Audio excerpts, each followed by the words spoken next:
this Sunday, December the 12th. We're back. Yep, and we have a special guest in the building, none other than Timo from Off the Top Media. Make sure y'all tap in for Wind Down Sundays with the DMV's Vibe Podcast. You can catch us live on YouTube, Facebook, and now on Twitter, as well as you can always tap in from Instagram. So make sure y'all come catch that vibe with us on Sunday, December the 12th, 6 p.m. to 8 p.m.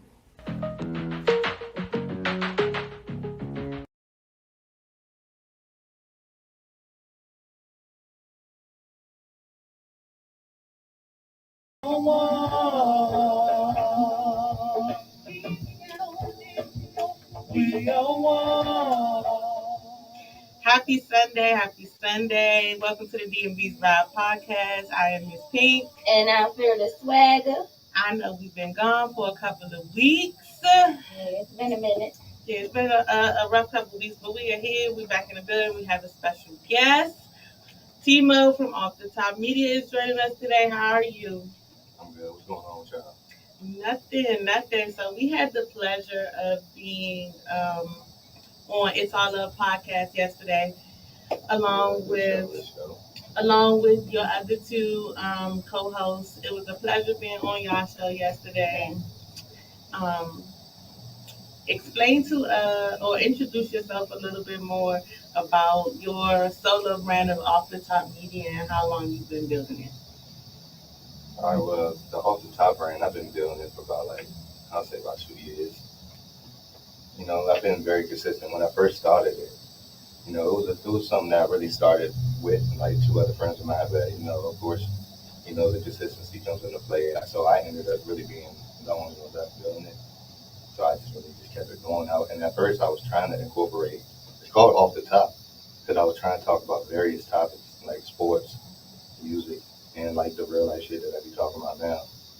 But, you know, it was kind of hard really trying to balance all three, you know, things. So I just really scrapped the sports, the music, and I just really just stuck with just all the real life topics. I keep the music in there a little bit. If y'all see, I do those Freestyle Fridays videos still every Friday. But, you know, I really just, you know, probably within the last year got consistent like I do, like I've been now. But, you know, I do that. And then, you know, I got this All Luv Podcast that y'all was on last night with, you know, my boy Noah. He's been from Charlotte, my man, brother. And, you know, we just been building that for about like maybe probably about like 10 months now. Okay, about the same time. Yeah. About the same time. What was your sole purpose, or I say, quote unquote, like your mission statement behind why you wanted to start it? You talking about Off the Top? Off the Top. Mm-hmm. Well, I mean, there's always basically the stuff that I really be talking about now will be the stuff that I always was talking about for real with my boys. For real, but I usually always be the one because I'm always like a thinker. I be thinking just about random stuff all the time. So I always be bringing topics to people. So, you know, stuff like that for real. You know, I didn't just like Off the Top. So I just I might come up to y'all with a question. Y'all be like, damn, that was random. Yeah, and I'm like, yeah, it was just something that I was really just thinking about. So I really just, since I do it, you know, on a regular, why not just bring it to a platform and just get people thinking about certain things? Shit, I know I ain't the only one that goes through these things, really thinking about it or just really understanding what everybody be going through, and I just try and just let people just hear it. Absolutely, I agree. I think a lot of people who have started using their platforms in various ways, they just wanted to see if other people thought like them or to see the other people's perspective. Can you tell the people how they can follow you and get in contact with you real quick? And yeah, y'all can follow me at Off the Top _ media on Instagram. You know, I'm gonna keep giving the content and basically, you know, letting y'all hear about the different topics that I got coming to mind. But that's basically where I'm at for the most part. And if you want to search me on Facebook too, I'm on Off the Top. Okay, so I know from following your page Off the Top Media, you do a lot of reaction to videos, whether it pertains to dating, relationships, or just overall, just random videos. So here on our show, we do a mixture of things where we talk about different kinds of relationships, we talk about businesses, and we try to bring awareness to different topics. So we're going to pull topics from a couple of different places because we're getting close to the end of the year. So I'm going to touch bases on several topics. Like we're going to start with friendships. Right. So I saw a post that said it was 4 levels of friendships. I want to see if y'all agree. Okay. It said it starts with somebody as acquaintance. Then the next level is casual friend, close friend, and intimate friend. So it was broken down and had different characteristics.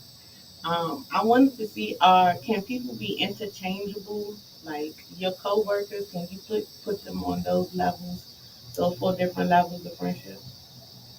Yeah, I think you can. Um, we talked about those coworker relationships last night. But I think you really can put your coworkers on different levels because there are coworkers that I will never, ever, ever talk to outside of work. That I will never hang with you outside of work. That we don't have nothing to discuss unless it's work related. And then you do have some people that you do develop a close working relationship with. And like I said yesterday, that especially in education, how our friendships and relationships develop tend to be a little bit different. That's why a lot of times you do have people that you are super close with because y'all really be going through shit during the day and you really need them people to get you through. But then there are some people who are still snakes in the grass who that you would just not associate yourself with. Like you will always be an acquaintance. But you also have family like that too. There's family that is like, oh hey, hi. Like that's all we got. Because we can't ain't nothing else there. Just hey, I know you my cousin or I know you my aunt or my uncle, but that's about it. That's all I got for you. I don't have nothing else for you, can't whatever. I'm a big person that's being selective. Like my dad is big on family, but I have some friends that I consider more family than certain family members. That's facts. Same way. I mean, one thing that caught my attention though, the last thing you said, what's what they mean by intimate friends?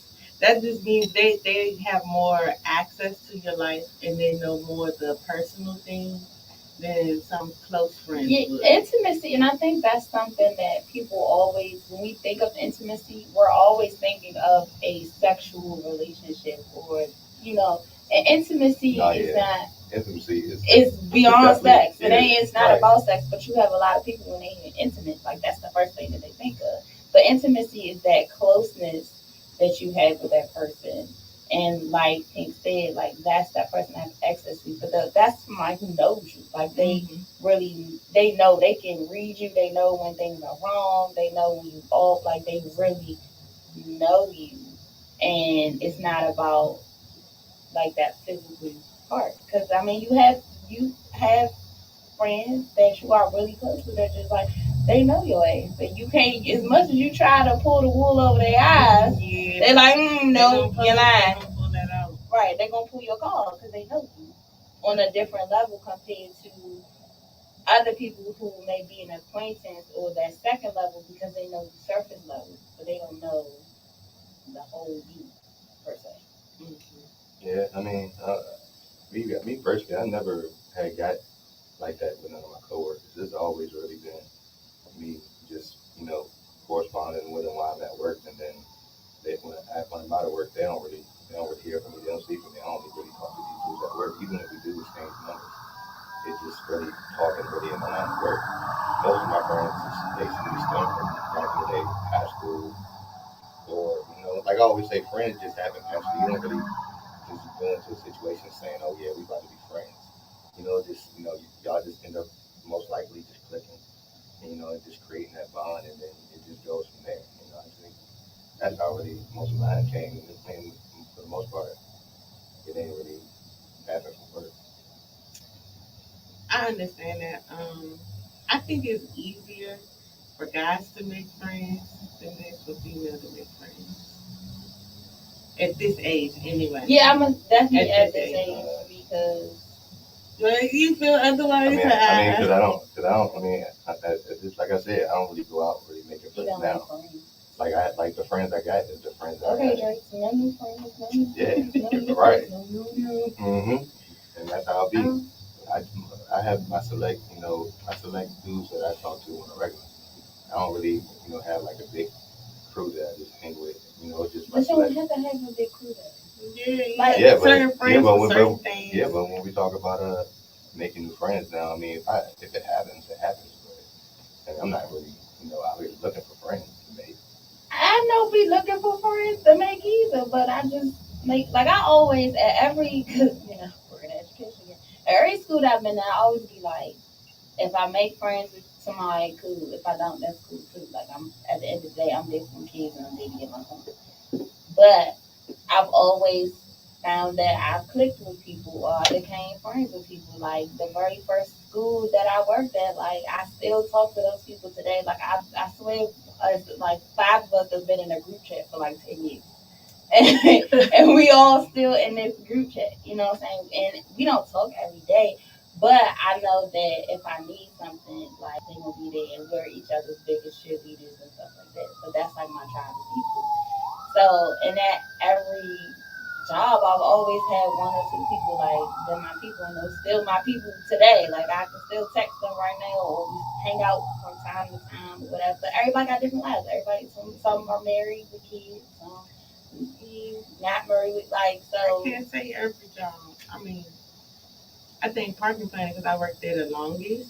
I made like lifelong bonds with certain people. When I worked at the post office, I didn't give a damn about them people. I will say this last time I just left, I probably made like a solid 3 friends. And I've considered them like friends because I worked there for almost 3 years. And we bonded over a lot of stuff. That's how I ended up at brunch yesterday, a little bit too late. Somebody invited me to brunch. But like, I think for me it's different now because this new job, I work from home. And I don't really be talking to them people. I don't even be paying attention to the damn training. So so it's like, I don't think I'll make no friends with this one here, especially if we don't ever go back in person. Yeah. But I feel like guys click together and bond over things easier than females. I mean, just for something simple, like, I probably got certain coworkers that I maybe talk sports with, so, I mean, that dude's probably, bond over something like that. But, that's a big, bonding thing at work. Sports will definitely bring people together. Mm-hmm. Yeah, like I'm in a whole, I will say this though, like, I'm in a group chat with, it's probably about 8 guys. We've been in the group chat, and we've been in the group chat for about maybe 3 years now. And it all started from us all being in a sports group. So now we be on a group call every day. We debate sports, and then that's another reason why I started my brand too, because I'd be talking in real life shit with them also. And a lot of us ain't never seen each other in person, but we talk every day. So even with us communicating every day, it's, I'm saying I got really close bonds with, most of them versus probably dudes that I even know, that I've known for probably about 10 years. But, just because we just talk every day.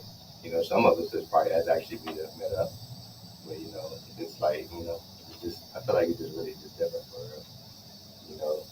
I guess it all depends on the person. Because, you got some people that just, Because I feel like I'm the most friendliest, non-friendliest, person ever. Like, I'm social, but not social. Yeah, and I think we're so much alike, but I be smiling all the time, and that's just who I am. Even when I'm mad, I'm a smile because I don't want nobody asking me what's wrong. No, we're not gonna bond over that. We're not gonna bond over you asking me what's wrong. No. So people just think that I'm just extremely friendly, but I think I worked with one person, literally sat beside them every day for 3 years, and they don't know nothing about me. Nothing. Other than I lived in Texas for a little while. And they was like, well, how did you sit beside this person they knew nothing about?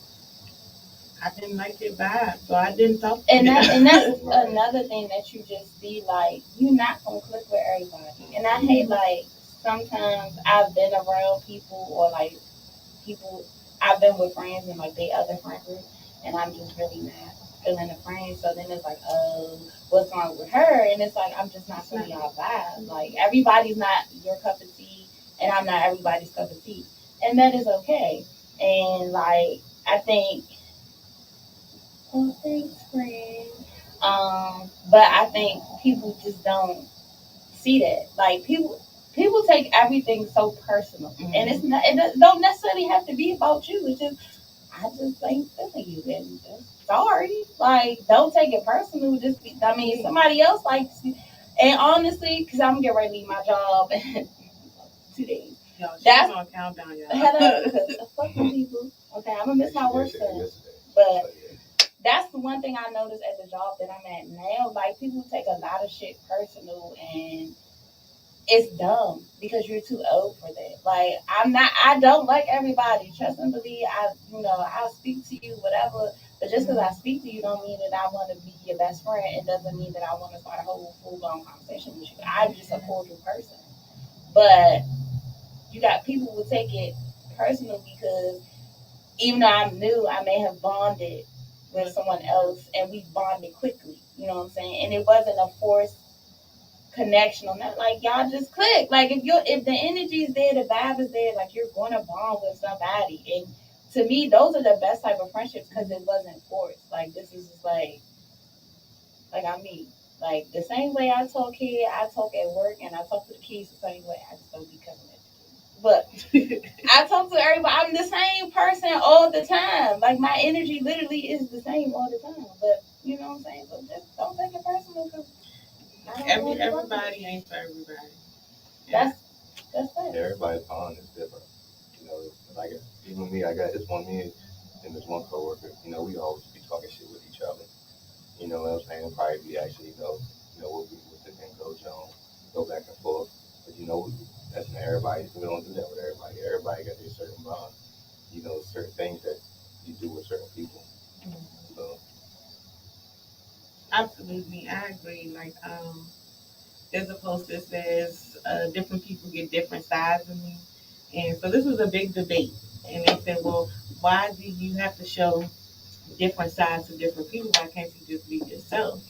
I said, but I am being myself. I just contain all those different sides. Mm-hmm. So whatever the energy or the environment is, that's just who I am. It's like, well, that doesn't seem authentic. No, I think what it is being able to adapt. Mm-hmm. Because you have to be able to adapt to certain situations, to certain environments, and it's wherever you are. So sometimes you can't go in being bright and bubbly all the time. You know what I'm saying? In certain situations, like, because for me, I got filled out the room first. Yeah, so I'm not just gonna come, hey y'all, no, because I got to sniff out. I gotta see what's going on. I gotta feel the type of vibrant energy that's in the room before I even give you all that, because I need to know what, not who I gotta be, but what side do I gotta give you? You know what I'm saying? Like you gotta, like how we are at job interviews. Yes, whatever. Mm-hmm. I'm gonna give you that. Oh yes. Mm-hmm.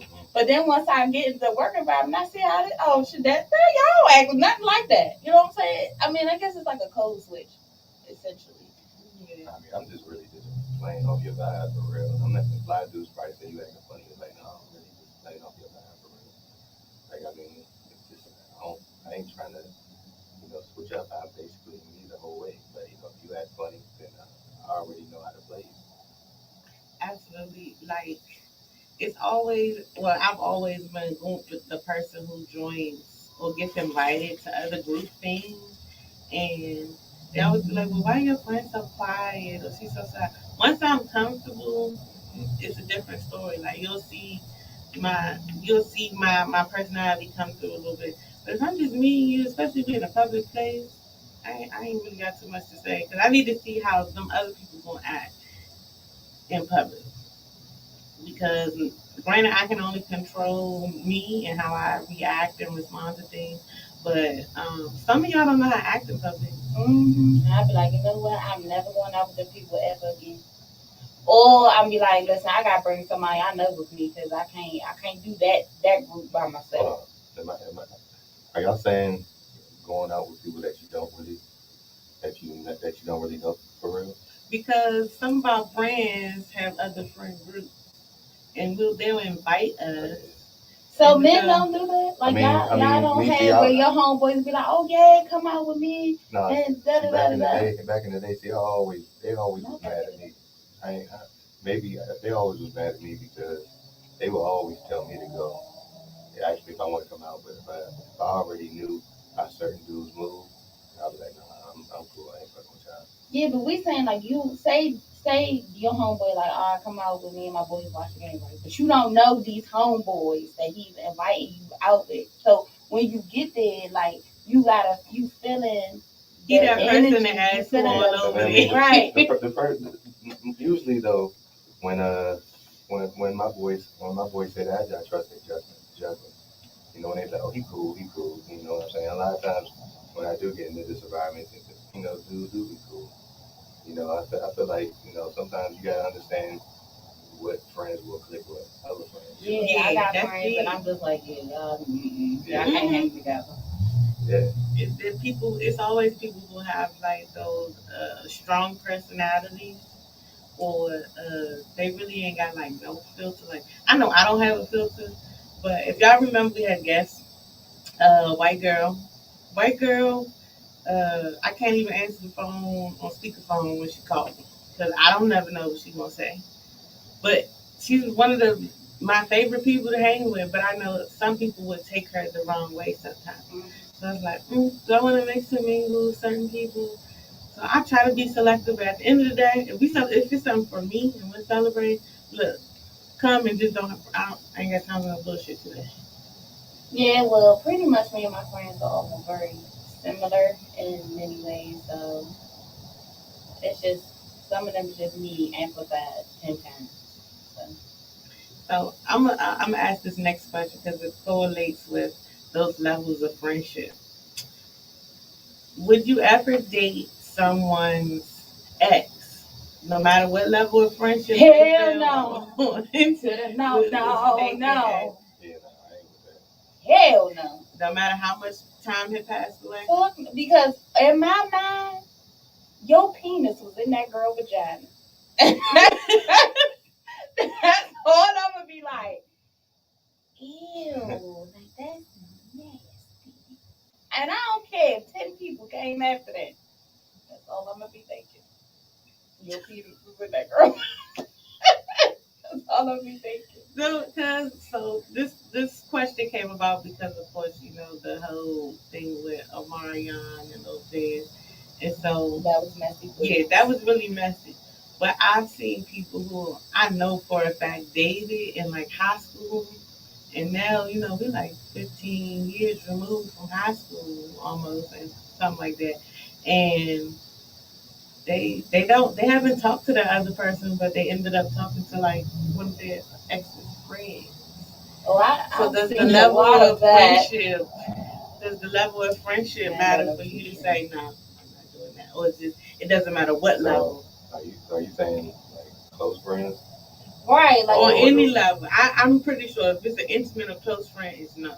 If it's just an acquaintance, somebody that you know of, and you know they date this person, let's say it was 10 plus years ago, you still saying no? See, high school is tricky. I'm about to say because an acquaintance, somebody I probably hung with in high school, but I ain't. Because in high school, you ain't know who was fucking nobody until like it might have came out later on. Well, I don't want nobody from fucking parking anyway.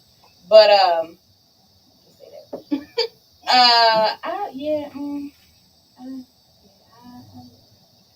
That's why I be asking questions. Don't think I'd ask questions like who talked to who, yeah. Because a lot of people was doing shit after school. Going to school. Going to school after school. But what if you had like already like bonded with this person and y'all connection is dope, and then you find out like y'all not in a relationship yet, but you find out like, dang, you used to fuck with someone. I mean, I've had that happen before. I was talking to somebody, then I found out like who, like I know of the girl, but I don't like know the girl, but I know who the girl is, and I was like, ugh. Yeah, I would. I mean, if it was maybe one of them type of situations, I mean, I wouldn't really think of it too bad. If it was like somebody that's like actually in a circle, like, but if you was in a circle, you would have already known, all right. But see, Yeah. it's different variables when it comes to this. But you know, like if it's somebody I hung with in high school, and you know we over this is probably 12 years later, and then I found out that I hung with him back in school. But I mean, that's something totally different versus That's that like, sugar coated shit. I hung with them Yeah. niggas. you That's know, that's the tough one because I think like we all somebody's exes or past Yeah. whatever. right? This area is too fucking small. Hell, yeah, the DMV is very very small. So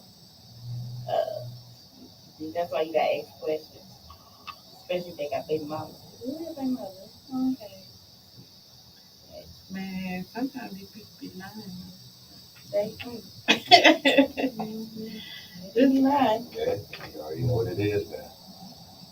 So this is going to be like the super question, which which I call the main question. So it was a post that stated, "Why are men taught how to treat women, but women aren't taught how to treat men?" And do you disagree or agree with this statement? I agree.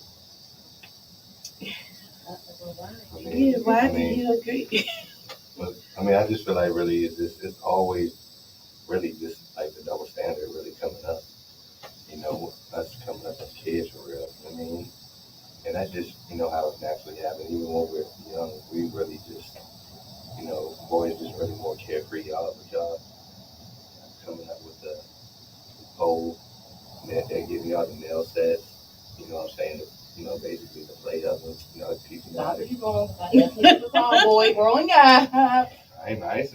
I'm just talking about majority. I mean, of course, you probably got, you know, your occasional girl. That's why it's only one girl usually out on the football field out of probably like 10. I want to play football someday. You know what I'm saying? But it's fun. But no, it's just really just how, you know, coming up for real. Just like with us, you know, just like how it's basically just getting y'all ready for real. Like what it's really just getting y'all ready for real. How to basically teaching y'all, you know, womanly things for real coming up. But y'all not really just taught, you know, like how to, Cater to women. yeah, if you get what I'm Do saying. you- I think it depends because, like for me, I had both my parents in the household. So, I mean, I watched like my mom take care of the household and stuff, and, you know, whatever. And then like my dad, I was a daddy first. So, like my dad do stuff for me and whatever. So I think honestly, I think it really depends because nowadays, just being in working with kids, like these parents are not teaching these young men how to hold doors for females and stuff like that. Like we are teaching the kids, like, oh no, you got to hold the door, like let the young lady go through, and all. Like that's not being taught anymore. Like period, and that's not even just about as a boy holding the door for a girl. Like period, if somebody's coming behind you, hold the damn door. But like I just really just feel like it depends. And also we are in a day and age where we're getting away from gender roles too. So it's like, do you still continue to teach a female to make sure she does this? That like the whole debate about boys having cooking sets. That shit is fucking stupid. That does not make you gay. It's like who came up with this? I have a little boy in my class now. He loves to cook, so he played with the little cooking set, the Play-Doh. He be making food for all of us. I don't know, it's something about a male chef that just food hit different, okay? Hello, And I can feed cook, me. but I like to eat. Food hit different. Okay. But I mean, I'm just basically really just, you know, because like I said, okay, y'all, you know, they want to always just focus on cooking and cleaning, like that's really like white deals. Like I mean, it's more, But a man, it's more beyond that. yes, You because know, a man needs to know how to do. Like, if you don't have a girlfriend or a wife, like you got your own spot, you gotta know how to do these things for yourself. So why, as a woman, why when we together now all that shit fall on me? No, nigga, you was cooking and cleaning before I got here, so cook and clean with me too. Like, Make it make sense. What y'all eating out every day? Because food is expensive. Okay? Expensive. Chicken is expensive. I feel like for real, just about that. You know, like I always say, like when do a woman care about how a man feels? Like I feel like when they always talk about how we don't really express our feelings, we don't really, you know, we can't really articulate how we feel. You know, which a lot of us can, but it's, you know, it all depends on really who it is. But you know, it just really just like a lot of times really just talk about really just everything just really being all about y'all. That's why they have the term happy wife, happy life. No, we gotta be happy together. But I also feel like a lot of things that we learn, we're unlearning them because these are things that were passed on from our grandmothers and great grandmothers because it was basically taught like the man, you don't say nothing, you don't complain about it, you just suck it up and move on. But that's why you had men who were alcoholics and were drug addicts and they were doing all these other things to cope with what they were going through because they were taught that if you express it, it makes you soft. But you also have females out here that still do it, but they victimize these men for expressing themselves and talking about the pain or whatever that they feel. I don't like that shit. Like if you coming to me and you telling me something going on, I will be like, you know what? I appreciate you for opening up to me, for letting me know what's going on with you.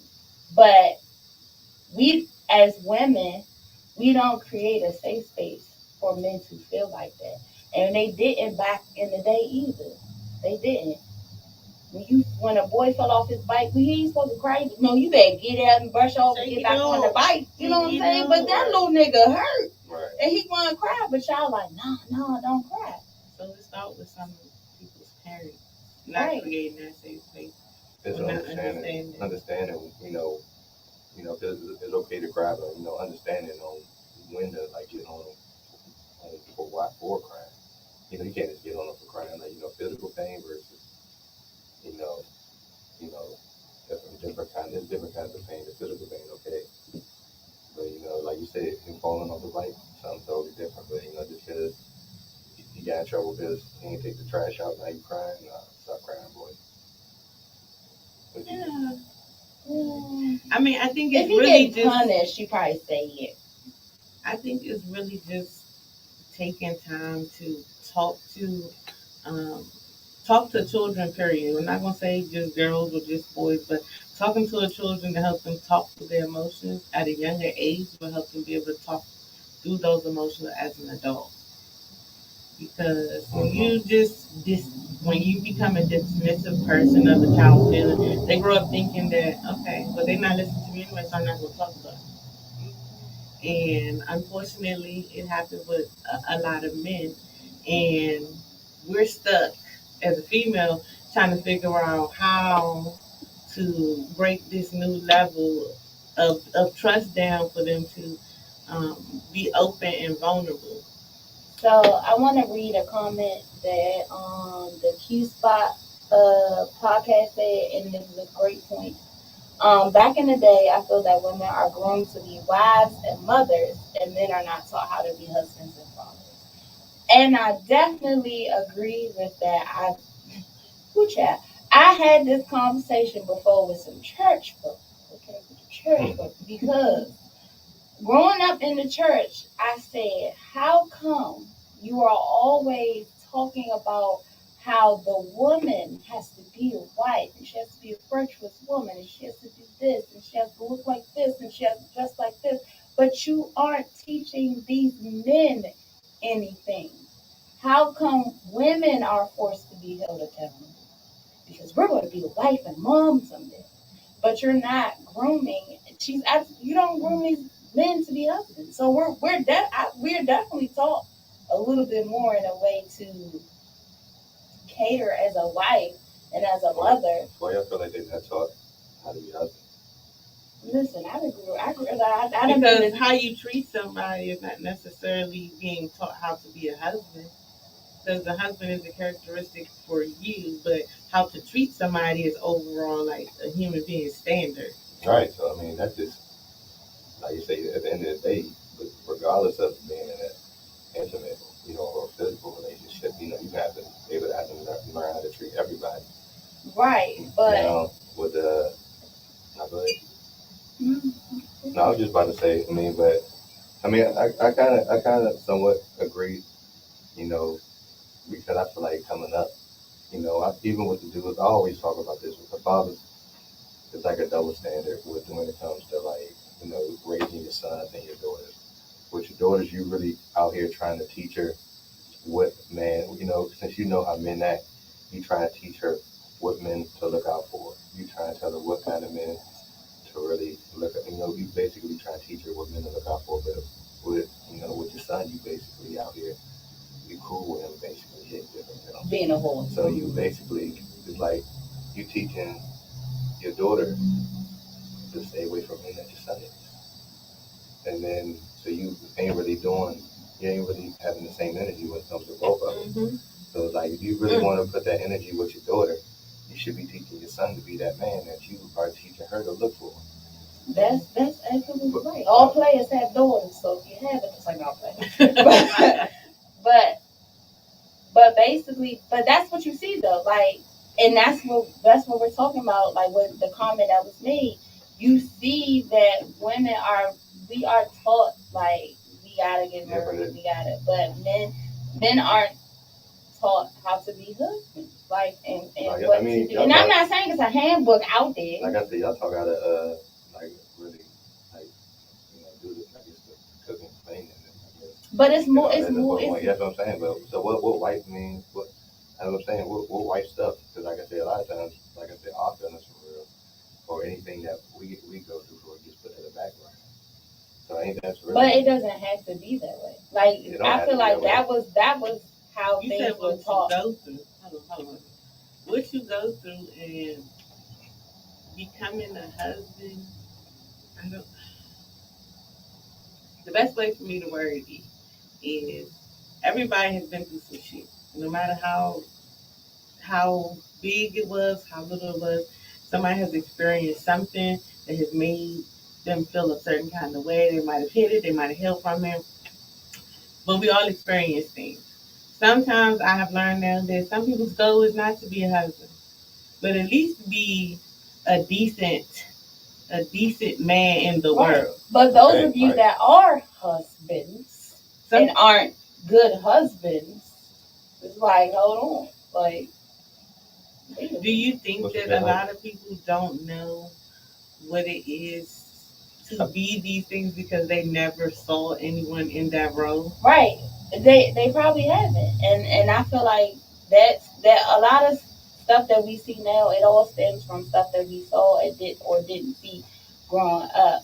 But the comment was just talking about how back in the day, like, people weren't taught how to be husbands. Like, and I'm just coming from my point of view from growing up in the church. I've been in 3 different churches with different denominations and all the other stuff, and it's always putting the emphasis on what the woman is supposed to be, but they never emphasize what the man is supposed to be and how the man should carry themselves. Because even back in the day, if a woman got pregnant and wasn't married, they made her stand up in front of the church and apologize to the church for getting pregnant, like she did it by herself. But there was nothing for the man.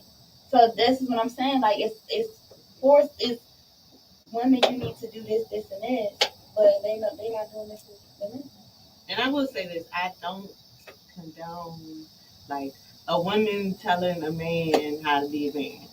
It should definitely come from a man. But I think if women reworded it and would say, "I would like a man who does A, B, C, D," it would sound better instead of telling somebody, "You're not a real man because you don't do this." I mean, that's what it is. I mean, I guess what do we look to protect and provide. So I mean, at the end of the day, I mean, that's the same with most women. Is that what y'all saying? Most men ain't really taught how to do those two. That's really the lie. The 2 things that mainly 2 things that women really be focusing on. That ain't what I'm focused on. I need more provision and protection. Okay. I can provide for myself. So that's what I'm trying to say. So when you say that they not we saying that they're not really taught how to be husbands. I mean, because that's what I hear. Oh yeah, they don't provide no more. They don't protect you no more. Yeah, black women are the But least see, you protected. gotta think back in the day, a man would come home, give his wife the check, and be whatever. Or he would take his little portion of the money and go out and drink the shit up all weekend and while she, you know what I'm saying? So was he providing and protected just because he was born? Came home. I mean, right. So that's what I'm saying. So when you say they're not really taught, Because it's more to that. Like yeah. it's more than just all right. I'm making money, or I'm bringing home the bacon. Okay, thank you. So what is it? You saying what are they out cheating? Or what you I saying? mean, Like when what? Like, she talking about back in the day, yeah, that's what the men was. Yeah, no, the men like, what is it that through they the said? generations, a lot of Like, relationships have changed, and then like this has been one of the biggest discussions like we've had it before when Miss Perspective was here, that people want to have relationships that lasted as long as like their grandparents or something, not realizing what it really entails. I, for one, I don't know everything that happened in my grandparents' relationship. From what I saw, the image that was put out there in front of me, they had a great marriage, but I don't know what else they had to go through or what else happened behind closed doors. So I can't say that I would want to follow that example. The longevity of it, how they made it work, I wish I would have asked questions about that. But a lot of people don't look at what the different qualities of men back then being a husband as opposed to being a husband now. And I think it really just depends on the person you're dealing with. Right. What do you require from this? So there was another response to what she said. So she added to her point. So she said, to add to my point, just because we are taught these social roles, societal roles, it does not include the totality of how to treat your spouse. We have to learn how to be lovers and friends on the go. And then she said, I grew up in an old school church, so I can attest to all that you're talking about. So yeah, you understand where I'm coming from. And then she said, relationship dynamics is a whole other discussion. And I think that's just what it is. If we're talking about marriages in the past and what we see now, like it's not the same. So it was better. It was worse back then. It was worse just because people look at, oh, your grandma and them stayed married for 50 years, but you don't know what grandma had to go through. And a lot of times, I literally just had this discussion with my mom the other day. Because my mother was talking about, well, people not getting married, people having kids. It's like she was being judgment, and we had to shut that down real quick. And we were just basically saying like that back then, men were more so needed to survive. So a lot of times women stay in these situations because they didn't have the means to move on, or they didn't have the jobs available, they didn't have the education. So now things are a little bit different.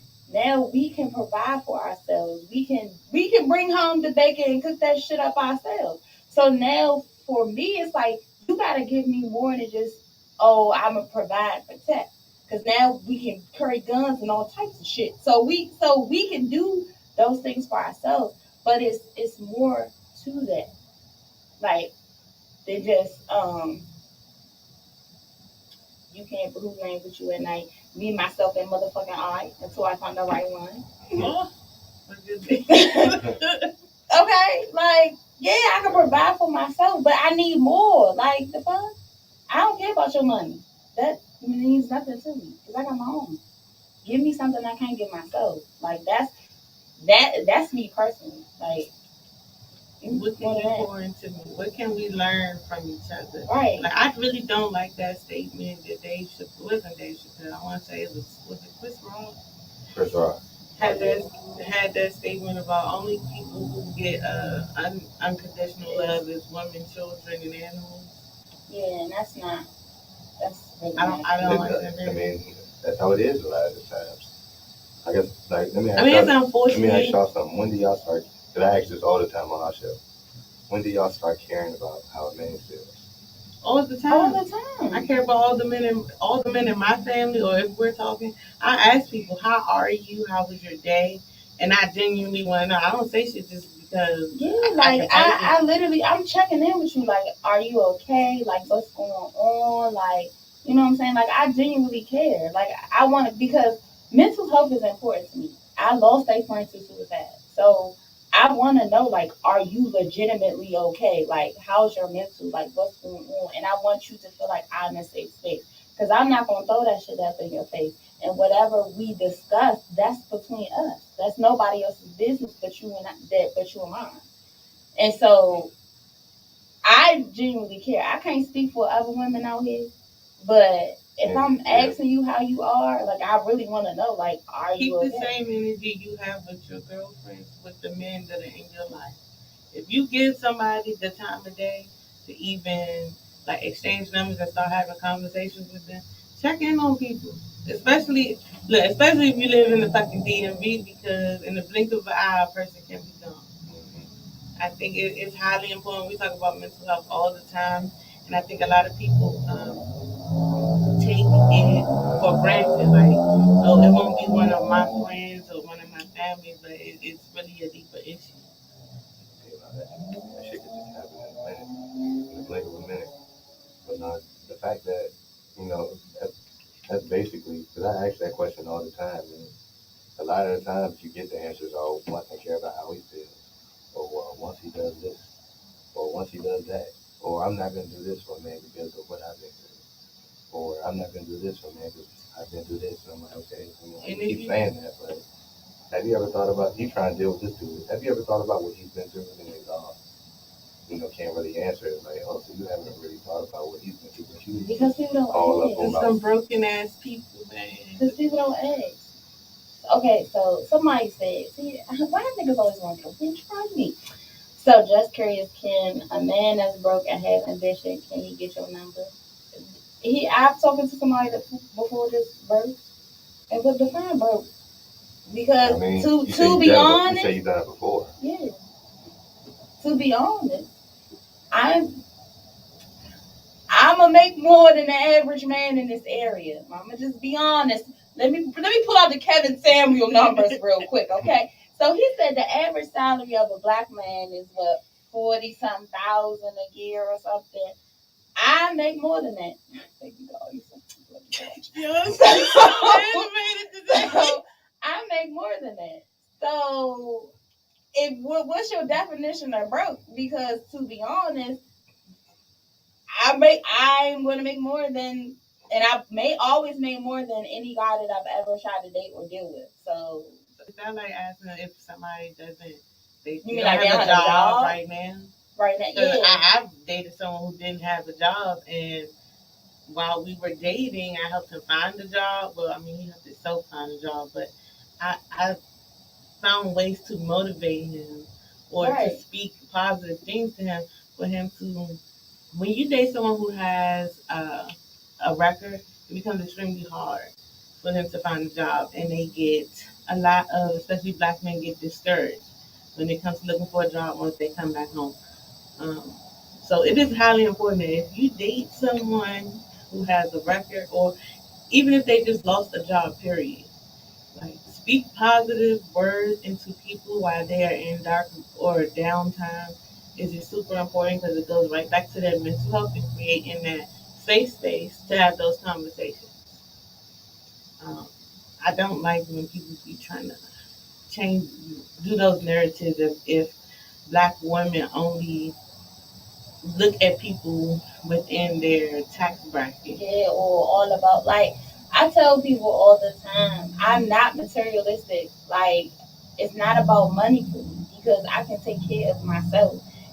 And with me, whoever my person is, it's a team for me. So where you lack, I'm gonna pick up, and it should be vice versa. So, like, this is why Doug will tell y'all that we are exceptions, because I'm not that type of person. Like, mental health is important to me, because I need my man to be healed. Like, I want to give my exes fucking invoices, okay?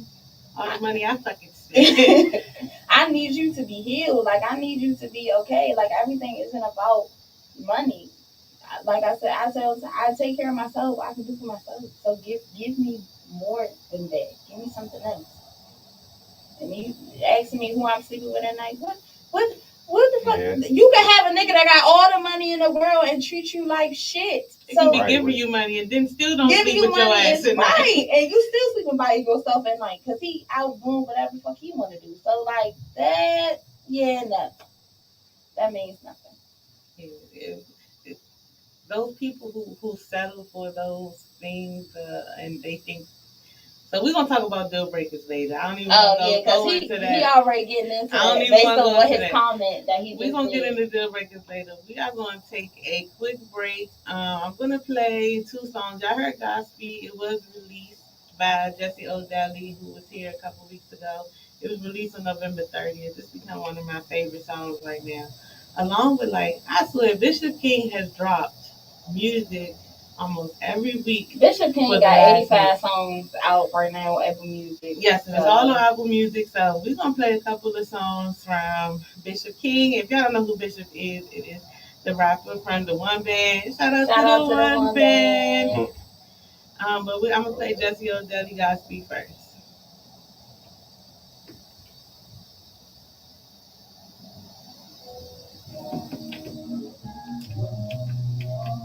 Yeah, I'm gonna ask that question when we come off break. Somebody got a question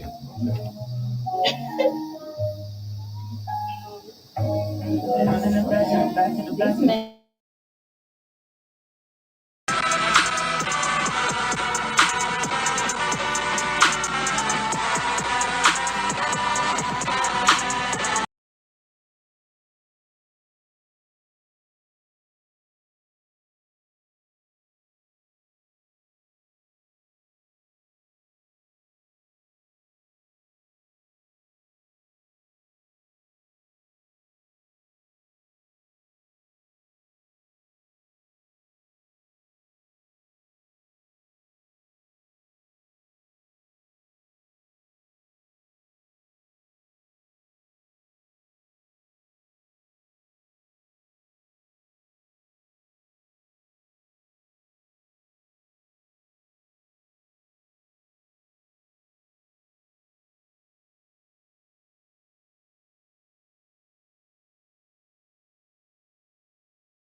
Heights. Just move. I'm building bread for this. Chosen. I'm the one though. Who you know survive guns and gun smoke. Life is good, but it's up and down like a jump rope. Learn balance while gently walking these tight ropes. My skin dark, but my enemy ain't no white folks. Stay real and I hope it give me the right votes. Lines lead you outdid yourself, this the right dose. I'm here to serve all our people, I hope they all cope. Lord knows I ain't finished, the skinny died, living timid. My grass got a little green on my own, folks try trimming.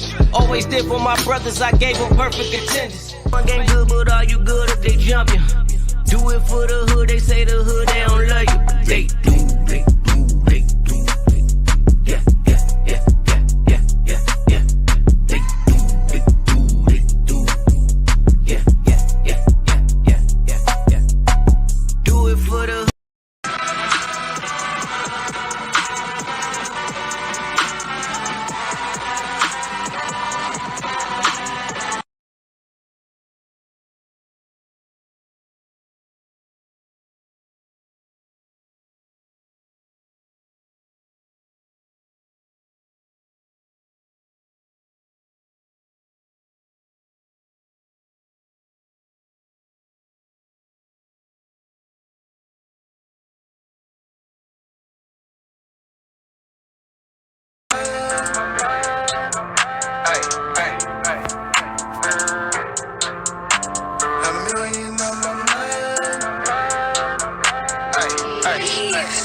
Get money, go get it. Start that shit, I'ma finish. Get your hands up, yeah, no witness.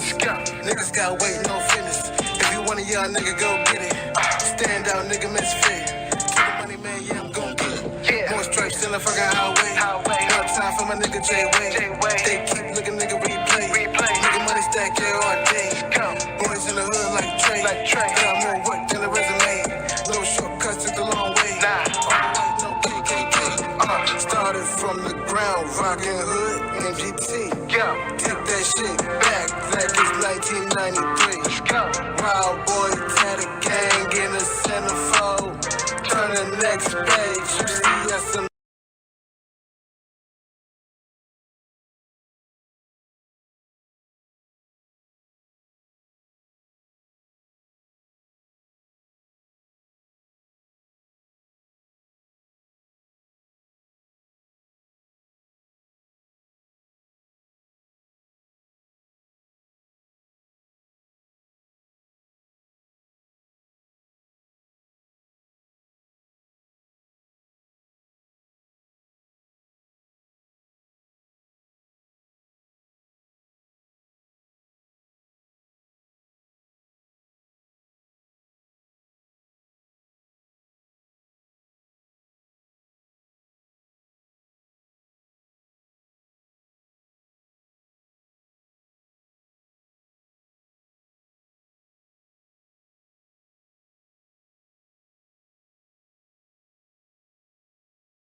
That was stressing me out because I was like, how y'all gonna let these niggas come back? Like, what you want? That's what's comfortable. I don't know if you want to lose it or that. It was like taking a few kids on. But from that,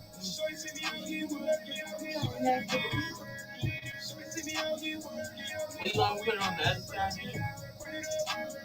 it's the ring light. Yeah. Nobody take by this big ass.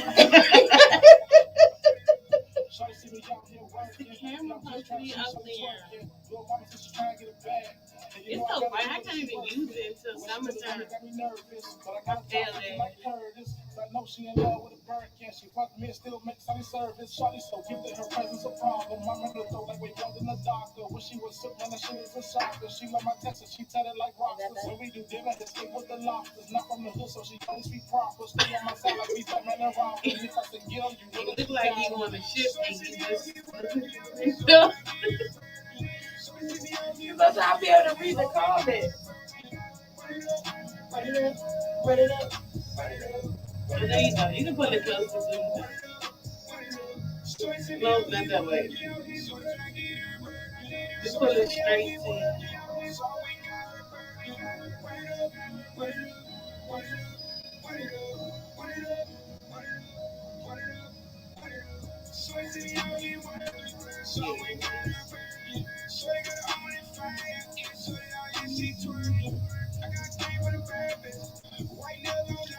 And so, this shit now y'all can't see. Bishop Queen, I guess, I don't know. We got to come out for them.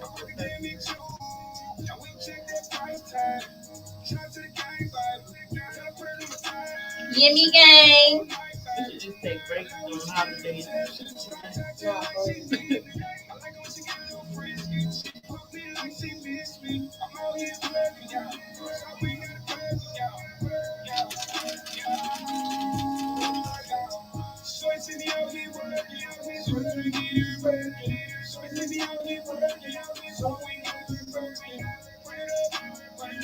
I don't want no fucking thing. You fucking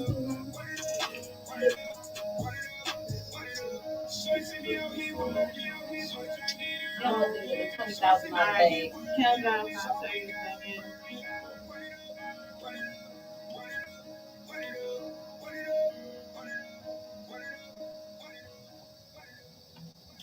Ooh, welcome back. If you're just joining the DMV's Vibe Podcast, first of all, we have special guest Timo in the house with us.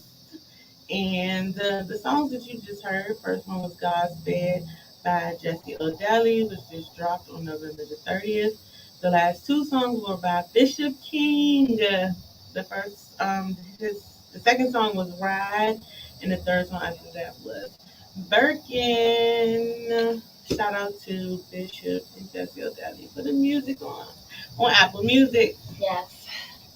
So, if you're just joining us, we talked a little bit about the levels of friendship, and if you would date someone who used to date somebody who might have talked to somebody that was on some level of friendship with one of your friends. But to jump back, and we're going to be talking about now, what is something from your childhood that has shaped you into who you are today?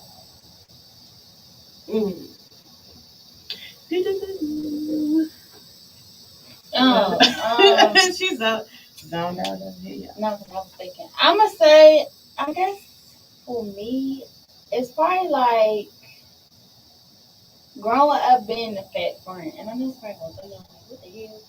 But, like, I feel like growing up as a kid, like, my self-esteem wasn't always as high as it is now. Because, like, I always felt like, my friends was, they was advancing on me. Like, everybody be like, oh, you cool for a big girl.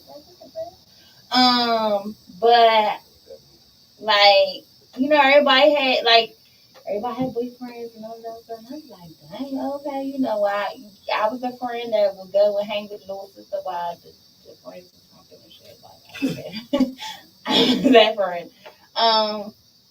And I think, like, now, like,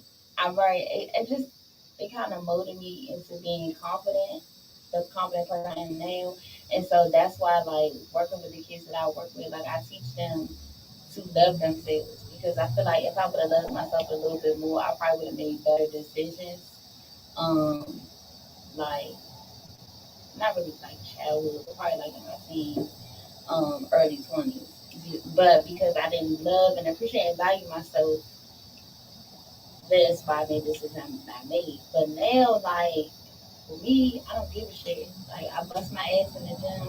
I lost the weight that I needed to lose. Still trying to lose more. So, but it's pushed me to be that person to the kids that I work with. Like, I'm always pushing, like, self-motivation. So I'm always affirmations. Like, when I was teaching high school, going back to middle school, got break for me. But when I was teaching high school, like, I really talked to my girls, and I really told my girls, like, listen, like, you got to do this, you got to love yourself, you got to value yourself, you got whatever. Because I just wish that I had that self-esteem or whatever going up. Because whether you realize it or not, and I realize it now that I'm older, like, even though I always was a pretty much a happy kid, but, like, I was always made fun of because of my weight. And then people be like, and when I say that to people that I went to school, like, no, you wasn't. Yes, I was. Because I can call out a few of y'all right now from cocktails that I really got thanks to change. But now I'm shit on don't matter. But yeah, like, I feel like those experiences, like, molded me into who I am, and people may call it cocky now, but I don't give a shit. That's me. That's what. Got the name that you got now. Know that. Yeah. That's, I mean, only thing I can really think about is really, because I kind of felt something that she was saying because, really, from the childhood, kids are always going to have something to say. No matter what it is, what I'm saying, you're gonna find something, whether you don't have to put shoes on, whether you big or whatever the case may be, it's always gonna be something that, you're coming up, they're gonna find something that has something to say about something. So I mean, I definitely feel you as far as like getting to that point of not really giving a fuck what other people really think and being comfortable with yourself.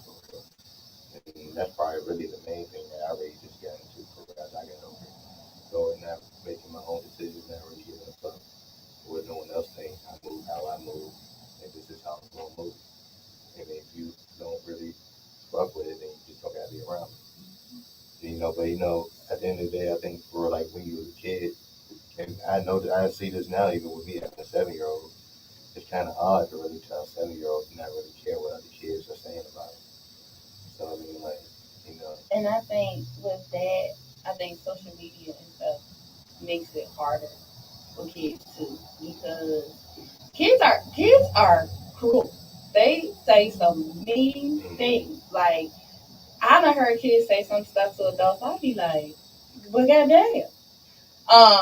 Like so, if they can't be bold enough to say that to an adult, you already know they gonna say anything to their own peer. And so I think that trying to teach them that, because I saw this with my students, with my high schoolers. I literally we had a whole 45-minute class period discussing social media and why do y'all care so much about other people's opinions. But I think it's just the upbringing that we have now, because you have adults that care so much about other people's opinions. And I literally feel like your life will be miserable if you constantly care about what others think and worry about what others think. And I think that's pretty much helped me as an adult now. Like I'm gonna do what I want to do, and I don't care what anybody has to say, and that's just what it is. But when you're trying to teach a kid, it's like you want them to care enough about themselves to carry themselves a certain way, but to also not care about what your friend is doing over here or what they say about, because you got on the joints from, I don't know, JC Penney. Your Nikes came from JC Penney, but their Nikes came from Nike school. You know what I'm saying? Like it's just but we live in an age where it's a little bit harder to do that. Like for me growing up, I was always compared to other people or other family, or I had family members that would say little stuff about me. And y'all know I throw shade at her every chance I get, and at her ass is look like a motherfucking bird. So I throw shade at her every chance I get now. But this was the same person who always talked about my weight growing up as a kid. And it would bother me. But of course, I never let nobody see that it bothered me, but it did, because it's just like, why? Like that's the first thing you say. Listen, black folks, stop telling people when you ain't seen them in a long time. You sure did gain weight. So stop saying that to people, please. It's not nice. It's like someone that say, "Damn, you look old as fuck now." Like that's because I sure do be wanting to tell that bird, "Damn, you look like a bird." So. She did. Dry the face. Do you have anything else you want to add? I can't take her sometimes. not good. So the question is, what is something from your childhood that shaped you? I would have to say, I think from the adults in my life when I was younger holding certain secrets, um, it made me want to grow up and be the complete opposite. So I speak my truth, um, along with the people in my family. Um, I make sure that if it's something that involves them or will directly affect them, that they know. I don't like to let things linger or be quiet, because we've already seen how damaging it can be to a family if secrets are held. Um, So that's why, like, I've been a person who people will call me an asshole because I can be extremely blunt, or like my sister said, growing up, I was extremely harsh to her. But we're 10 years apart, and she's a Gemini. She's fucking sensitive. But I just feel like it's no one can take away from the truth. No matter how you put it out there, how you present it, can nobody change it. So just be honest with. It just helped me be honest with people at all times, because I know what it is to have someone smile in your face and just continually lie to you. But you have to forgive them, or you're supposed to forgive them because it's your family. And y'all already heard me talk about this shit. If family members you don't have no peace when you're around them, leave them the fuck Yeah, alone. please. Immediately. Because there was a long time. Like, I will say, some people can grow and change, but sometimes with age, they will change to be nicer or better people to society. Um, so I did give them a second chance, but there's some people still in my family. It's like, I don't even know who that is. You couldn't even tell me I'm related to. They're like, oh, I saw so and so. Oh, God bless them. I don't know that man. I don't know that Tied lady. to that thing. Yeah, just because that family don't mean you conflict. You know, like we already talked about that earlier about just you don't vibe with everybody. That goes with family too. Let's get it, because I got some cousins like, yeah, no. Yeah, I don't. We don't got nothing to discuss. Like, hey, So can I ask you this, because you have a child? Um, if your child came to you and said that they didn't want to be around the family member, how would you process that with your child? Um, all depends on the family. Well, I would just really just try and just get understand, like, you know, why? why, you know, really just see why she feels the way she feels. That's really my main thing. With a lot of things, really trying to get the understanding for why you feel the way you feel, and then just go from there. See, I keep telling y'all it's highly important to talk to your kids. But even taking it back to growing up, how they always, a child stays in child plays and stuff like that. But it's like, these are people too. Like, it's not like they come out and they little kids and then they grow up to be adults with feelings. Like, no, they have feelings when they are forming inside of you. Like, they have feelings when they come out. A lot of times too, a kid knows for real the parents' wrong tendencies that they do to a regular. It might just really validate it as you get older, and then they get to them, your parents still doing the same thing. So I mean, but of course you was like telling them to stay in the child's place. Now once you get to a certain age, and then you really call them out on it, you being disrespectful. Mm.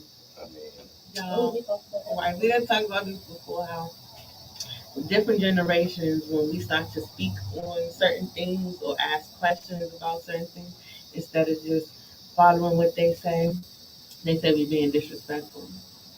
First of all, I'm an adult and I'm gonna say whatever the fuck I was.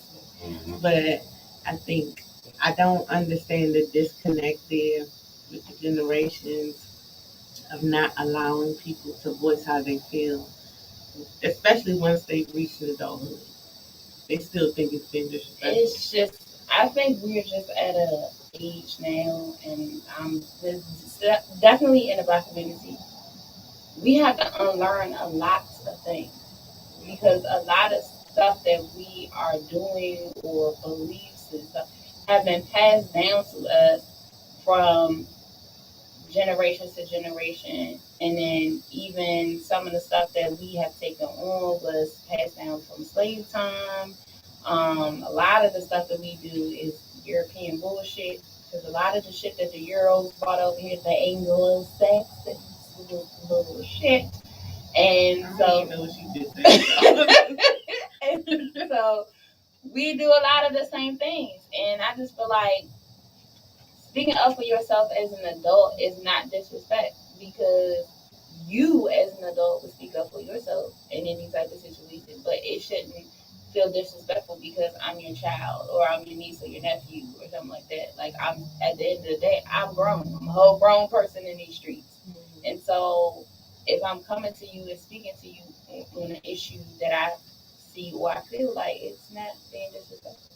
And that's the one thing that I've have experienced myself. It's like, dang, if I'm coming to you telling like I'm just not in that headspace right now, that don't mean I'm crazy. I'm just not in the headspace to deal with whatever it is that you want me to deal with at the moment, or whatever you want to discuss, or it may be something small that's so major to you, but to me, it's like, hold on, wait, it's not a dire emergency.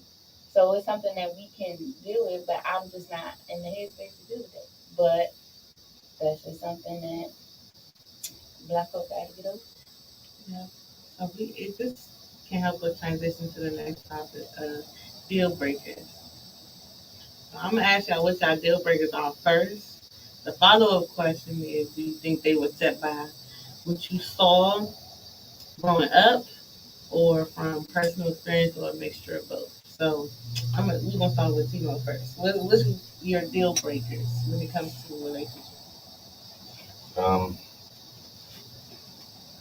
say, dealing with someone that won't, that, let me see, dealing with somebody that I can't talk to. I feel like that I'm one of the deal breakers. If I see that I can't talk to you, I can't deal with you. Because I'm all about trying to really understand it. So, I mean, I don't have to agree with you, but basically, understand why you feel the way you feel. But if I can't talk to you for real, then I feel like there's nothing I can't really go, further with you. That's one of the main deal breakers. Being able to talk to my woman. Having a whole bunch of kids, because I don't mind being on stepmother, but I ain't being on stepmother from no starting five. Them a lot of suitcases that you gotta pack up. Suitcases, a lot of plane tickets, okay, a lot of costumes. So he has to what's the max? The max. The max kids or baby mamas? So that's what we do. Okay, now I have that with somebody that had 2 kids and 2 different big mothers, but that's not about. He's a great dad. He always had the damn kids, so I didn't could tell the damn Bob was in there. Anyway, no shade. But yeah, that would be one. Also somebody who it's gonna sound like I know everybody isn't always completely healed, but I can't deal with anybody that has a lot of like moments where they displace their anger.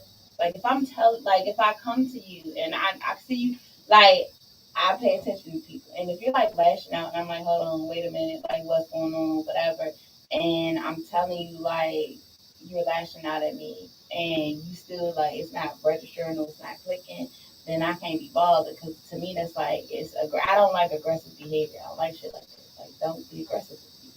Okay, we can have a conversation without you hollering and screaming and shit. If you can't do that, like, because to me that leads to other shit. That's a deal breaker for me. For the person who I don't know, he not on here no more, but the whole car, money, all that, I don't care about none of that shit. Because those things aren't that important to me. Like, if you got something going for yourself, yes. Like, but if you broke, but you're not doing shit, you're not out here trying to better yourself, then why would I want to deal with you? You know what I'm saying? Because I mean, I know what it feels like to be broke, not have, be trying to find a job, all that. So I get that. So I will never judge nobody for that. But if you have no ambition, I'm not gonna want to be fucking bothered because you okay in your situation, and that's uncomfortable for me. So that's like your number one deal breaker. That and the relationship you got with your mama. What about it? What's the status of it? It's the status of it, yeah. Is it healthy? So you say whether it depends on if it's healthy or if it's too healthy. Like he's a mama's boy. Well, I ain't never really dealt with my mama's boy, so I think that's something too that a lot of women we talking about they have issues with. Yeah, for me, it's because I have dealt with people that didn't have good relationships with their mother, and they treated me like shit. And then now reflecting on it as I'm older, now I'm like, well, shit, you calling your mama a bitch on the phone and all other type of shit. Like, so you giving me the same energy you was giving your mother. Like, we've talked about this before. That parental relationship, all of those play major dynamics in your relationship with your spouses and how you treat other people. And that's definitely something, because I'm a very family oriented person. So that's something for me, that's a deal breaker too. Like, unless your family really do some fucked up shit, like, I understand. But, like, that mother son dynamic, you gotta pay attention to that sometimes too. Yeah, sometimes we do weird. I've seen man, find some what? You find some self a good thing. Deal breaker. I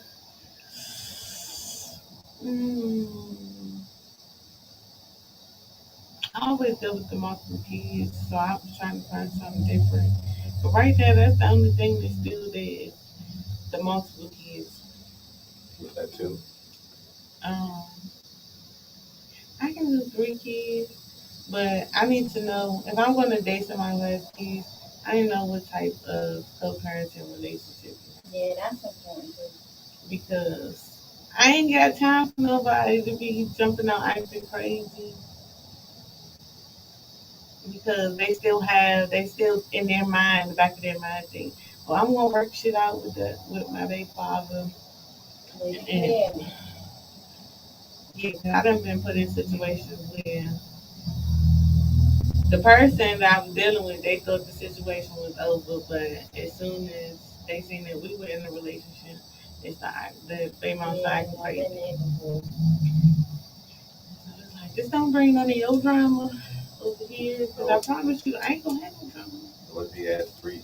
Are you looking at someone who has 3 with 3 different females versus just one female different? Am I looking Or at you them gonna look differently? at I'm gonna ask questions. Yeah, try to understand. Yeah, because like the age group, like the age of the kids, you know, because I did know a person who his kids was the same age.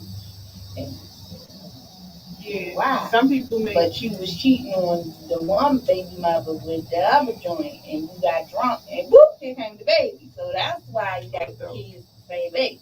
So what if that was what if he's like, you know, like, his kids now probably like 12, 3 months apart. And now you gonna still hold that decision on him because he got kids 3 months apart, and then he was cheating on her for 2. He was 21 at the time.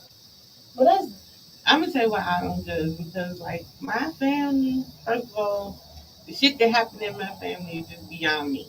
We have a lot of different scenarios in my family that a lot of families ain't had to deal with. So my uncle, I had 2 cousins who literally are 4 months apart.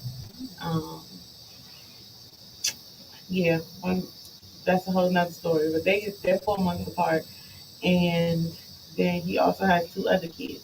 So basically, like, he has 2 the same age, waited a long time, had another one, then waited a couple more years and had another one. And he's been married a couple times. But the family dynamic is so weird because now the older kids have kids the same age as the youngest kids. oh, well, my youngest uncle grew up with my cousins. And that's older than me. So my family, they started, this is not just the first generation. My grandfather did the same thing.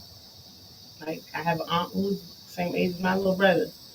So at some point, you have to look at, like, okay, y'all repeating history. And just like, who's going to break the cycle? You also want to, really find out if this person was you was out here just doing anything in the streets to get all these kids, or were you on a specific journey and it just did not work out that way? Because people do have different stories behind, their journey in dating or marriage, period. Yeah, I'm still gonna ask her. Like he said, he was cheating, so that's how they be. If you had a kid when you was in high school, and then you didn't have another 2 kids until, like, you might have one mid-20s and just had one like 4 or 5 years ago, I'm gonna ask them questions. Like, okay, so what happened in the relationship? The co-parenting situation. The co-parenting is definitely that's the biggest thing. The biggest one, because I was like really damn near in a relationship with the person, and the baby mother found out, and she oh, wait, well, they sent me back and all this other shit. And his ex went back, and then she ended up cheating on him with the female. We got to stop doing that. I've seen that too many times where well, I'm speaking for me because just from the guy's perspective, where I've been seeing dudes where they will get into another situation, but then they come back and then they mess that whole situation up just to run back to her, just the whole time for the same shit. Right, for the baby mother for y'all to go through the same shit that y'all been going through. Yeah. I don't know. It's a lot of like, I understand why a lot of their moms get called unstable creatures. I can't say that it's all their fault because we don't know the whole past. But the things that I've seen happen, just like some of my friends, I'm like, oh, you can't make this shit up. Like, what is wrong with it? Like, a lot of y'all need counseling because a lot of this shit don't be making sense that y'all be doing, and then y'all always want to blame um, and point the finger at what the other person did. Yeah, man, all men need to do this. All women need to do that. I just think people don't hold themselves accountable. When you're talking about their past relationships, like people don't want to hold themselves accountable for stuff. Like I tell people all the time, especially like I told y'all, my last person I dated was the way that shit ended was fucked up, and that was on me. So you know what I'm saying? But that's me holding myself accountable for shit that I said and did because I really should have handled that lie differently. But shit, I was fucking triggered. If you're so worried about everything that they did and not really thinking about what you did, you ain't getting nowhere. You ain't. First thing that you gotta do when you're trying to heal is hold yourself accountable. What was I fucking bad? What can I do better? How can I sit there and better myself? So when I get to the next situation, I'm coming in as a better person. People don't. And then they still hold on to what the last person did. I asked some questions too, because you can learn a lot from a person when you ask them, what do you think you could have did differently in your last relationship? And once I get to saying, oh, well, that person did that, I didn't do nothing wrong. Mm-hmm. No, it's something, I ain't saying that you did something wrong per se, but what could you have did differently? The motherfucker get to point that finger though, nah. That's what I think. Just because they did wrong, and even if they're wrong, is way worse than supposedly you're wrong. They cheated. Okay, your ass was, disrespectful. You ain't know how to talk. That's probably why they ass went out and cheated on. Because now they cheating with somebody that they can talk to. At the end of the day, they was wrong for cheating, but you was wrong too. Both people. I think sometimes people take on the attitude of, I don't care what happened before me, but listening to somebody talk about what happened before they met you will give you a lot of them red flags. A lot of them red flags will raise your antennas to, look at them under a bigger microscope. This is last scenario I wanted to talk about because I saw it posted a couple times. So I don't know if y'all watched The Real, and Tammy Roman was on there. And, Tammy Roman.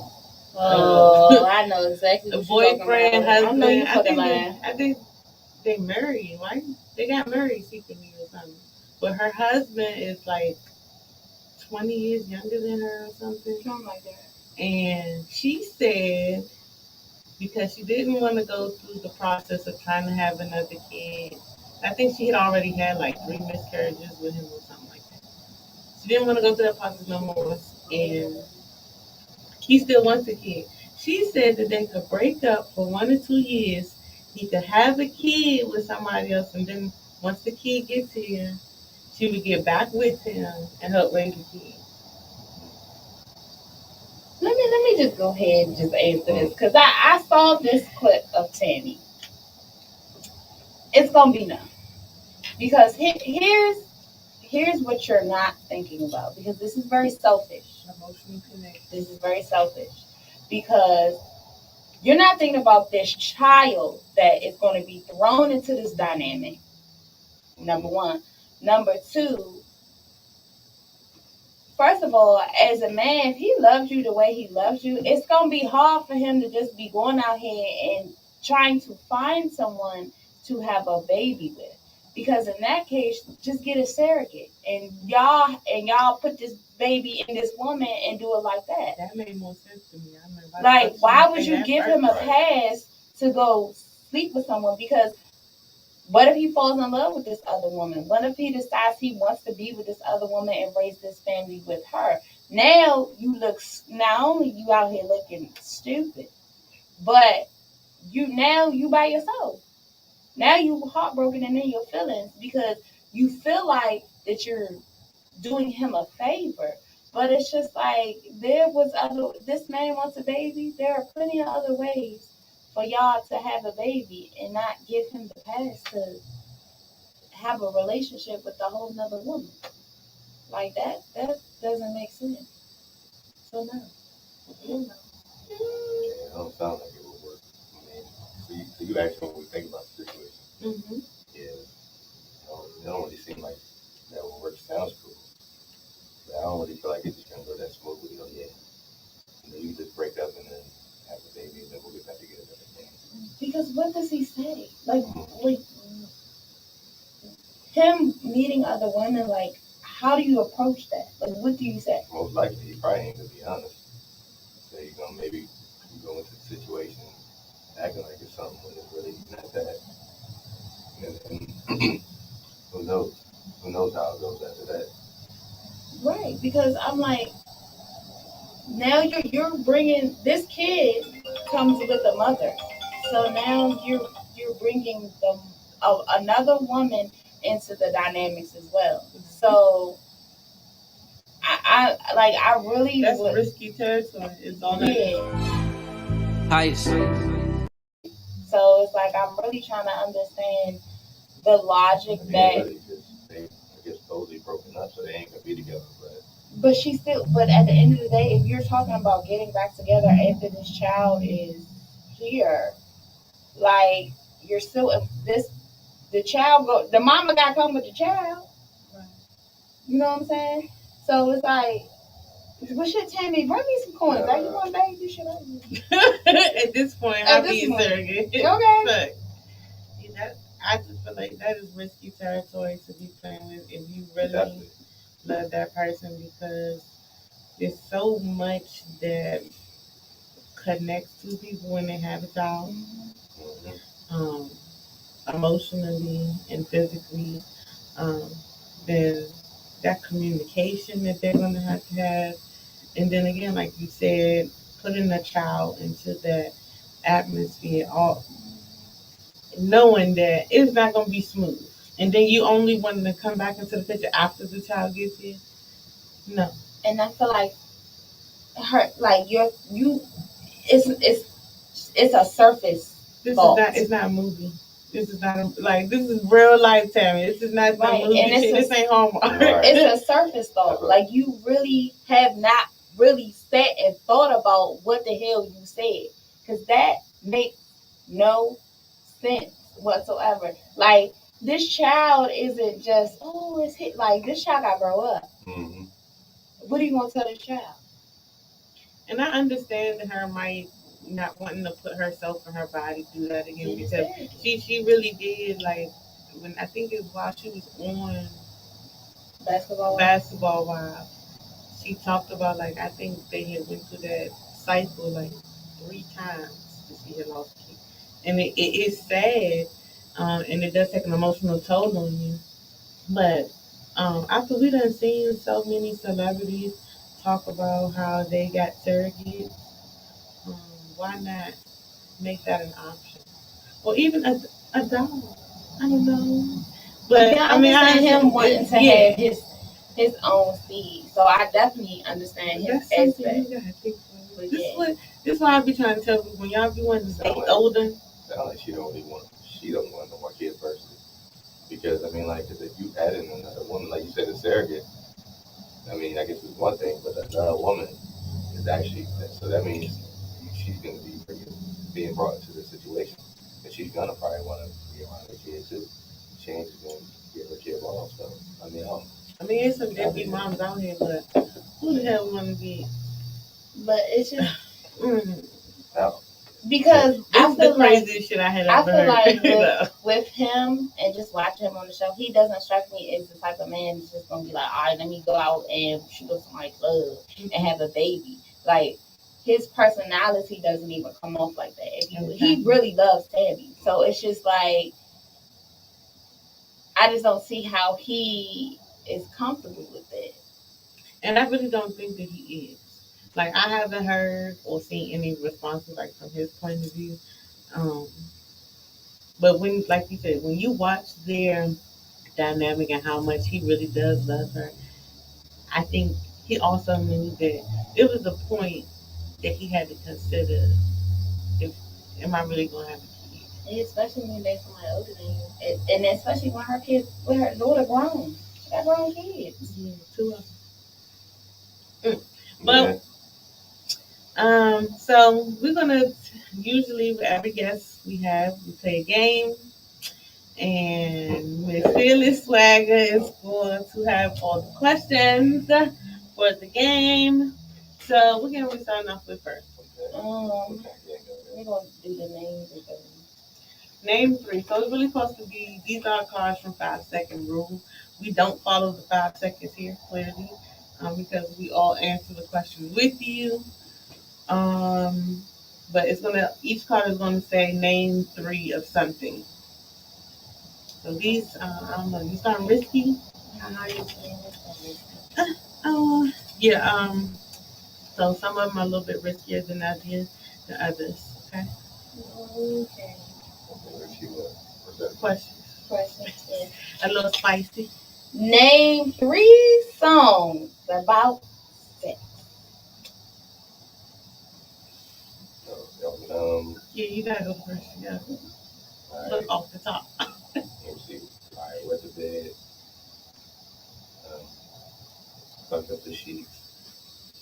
Huh? What song? I don't know if that's the name of the song, but it's Trey song, so. I know. We gonna have to search that song. I don't know that song. So you gotta come up with it. That's what you got 2 for.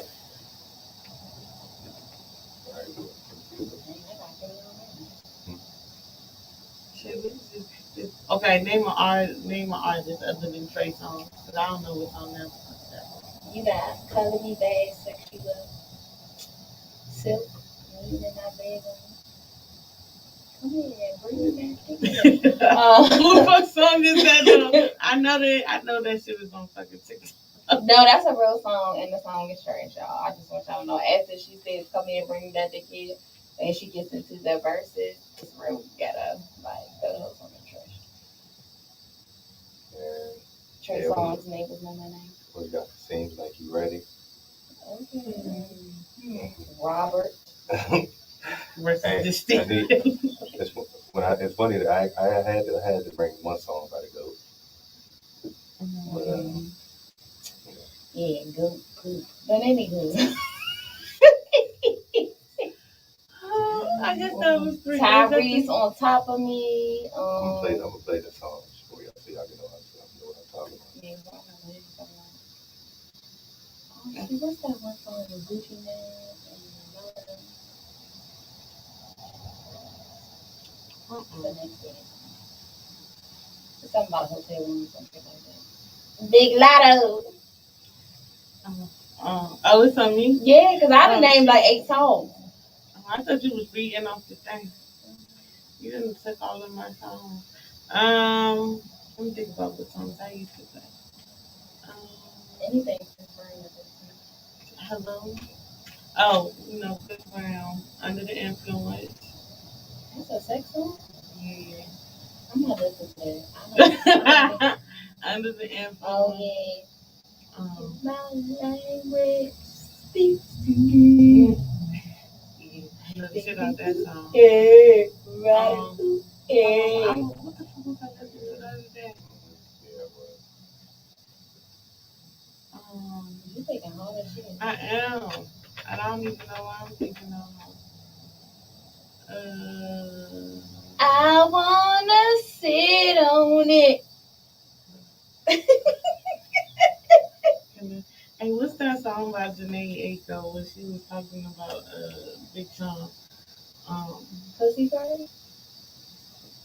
I think he She was talking about Big Sean on there? Yeah, well, shit. You know, niggas think it's amazing. Yeah, so that's two. Another one.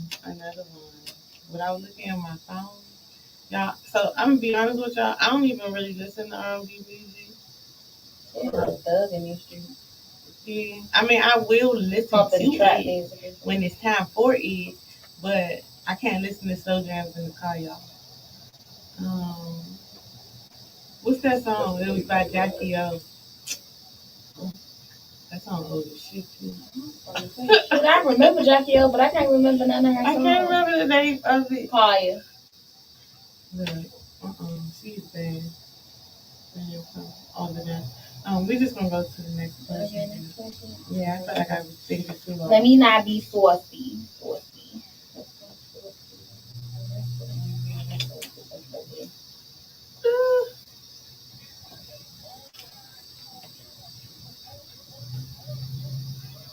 Name 3 things you bang. People. Sorry, I should have said that. Sorry, guys. Bang a nail. A drum.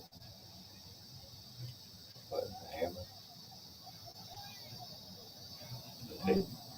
Crazy baby mamas bang out windows.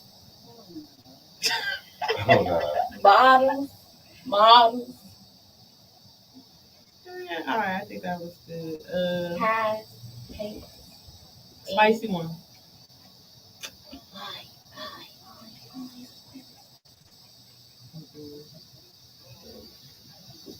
Name 3 ways to have an orgasm. It's like No, no, me. I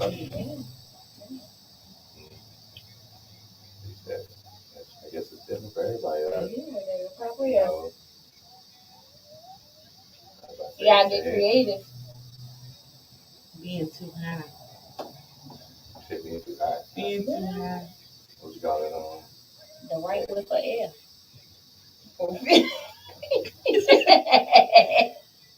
At different altitudes.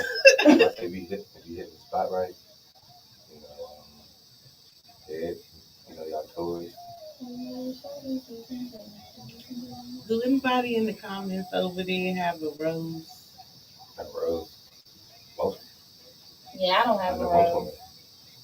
I see most women loving them rose. Man, I did a post. Apparently. I did a post. I did a post with one female. She had a rose.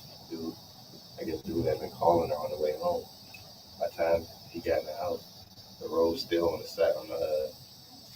what you call it, the nightstand is still going on full blast, just going around the table. And she just sleep. She just sleep. Alright, so he was supposed to come wake her up. I don't have one of them either. I don't see myself having one either. But that's just me. Sugar. Name 3 ways. For those of us that have piercings in other places, that No. whip for air. That's another way. Somebody said they got a rose. Okay, sis. Curtain on there, girl.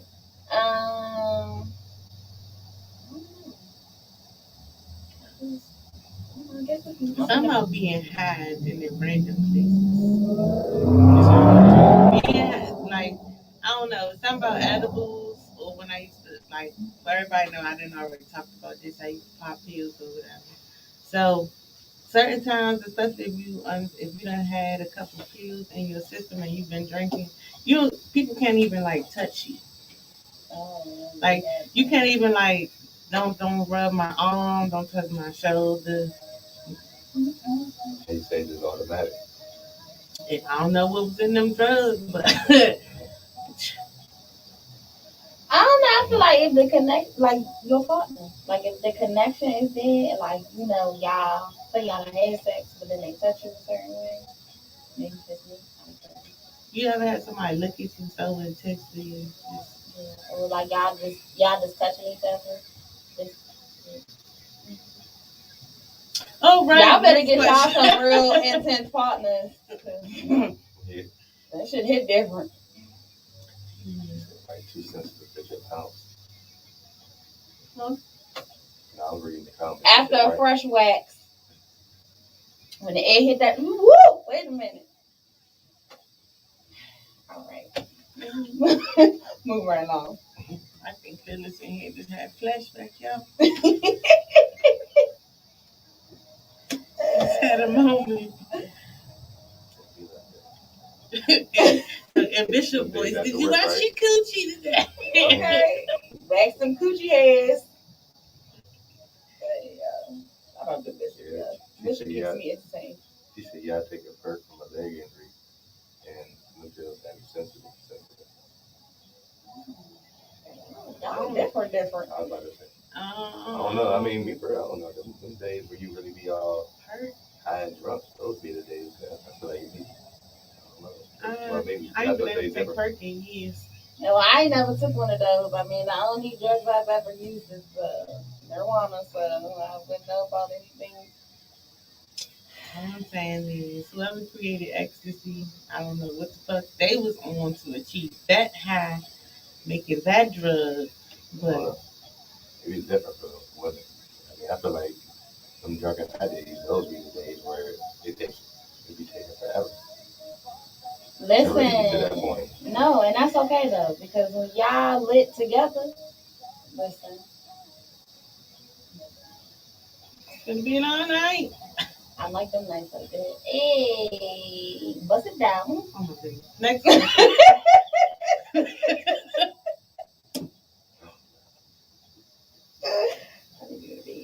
All right, so name 3 lies you tell a one night stand. I'll be right back. I'm gonna call you. You don't call me. Hey, you remember things like a man, when Chris Brown was talking to Megan Good, I'm gonna call you. You'll call me as the wrong name. I'm gonna call you back. I'm gonna call you. So I'm gonna see you later. It was good. I don't know, is that why it was a one night stand? Because it wasn't good? Yeah. Sometimes. No, sometimes you just if you came what you came for. Like that's all I wanted. Yeah, and if it was good, why would you want to go back? Because sometimes you don't want that. Thank you. Mm-mm.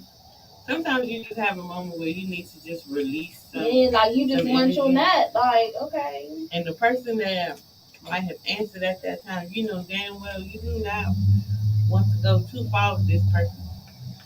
So you can have it this one time and then that's it.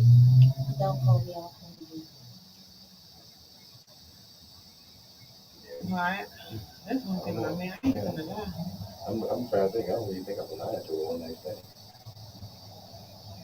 What should you gotta go? I gotta go. Yeah. Yeah, I was about to say. Hey, I gotta go pick up so and so on my bed. Yeah. I'm coming back. Yeah, the closest thing I would have probably said is had my man call me, I call him, and he put him on speaker. Hey, bro, we gotta get to the time spot. You know what I'm saying? I ain't had nobody call me. I'm I'm gonna look you right in your face. I gotta go. And say I gotta go. Yeah. It's been real. You gotta go. Don't call me though. Don't call me. I don't think I ever told nobody don't call me.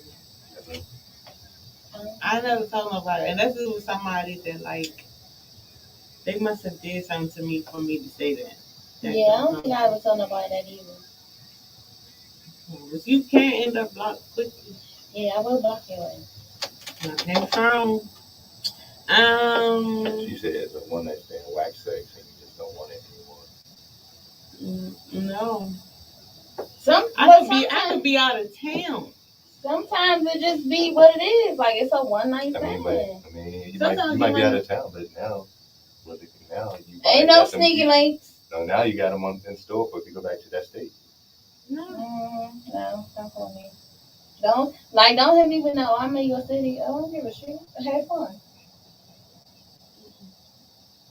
I mean, it's been someone who became a one night stand on accident, but It's an accident for me. Man, y'all gotta blame iCloud. The number got lost. And I ain't no fucking inspector gadget. I ain't going diving for it. So You like that? Oops, I accidentally deleted the unsaved number thread. delete the thread. Phone got broke. It was under extenuating circumstances for that situation. Do we have any other questions from another game? Serious questions. Okay, let's make serious. That's an interesting question. Yeah. What is a smell you can't stand? And what is the best smell in the world? What's the smell I can't stand? I know what the best smell in the world is right now. Fucking Dior Sauvage. I don't know what the fuck they put in that shit. That shit is fucking magical. I said it'll have you looking at motherfuckers you shouldn't even be looking at. I ain't never smelled that. I'm a Hugo Boss type of girl myself. I mean, that smells good, but it's something about Dior Sauvage that have you like, I know what you got on. Okay. Fucking bloodhound. Do you smell that? What's the smell I can't stand? The first thing that came up to my head after that band is that blue plane. Oh, yeah, blue plane's fucking stink. I work not too far from there, so every now and then I step outside. I'm like, oh, sometimes in the morning, yeah. blue planes, woo! I think in the coffee in the summertime is first.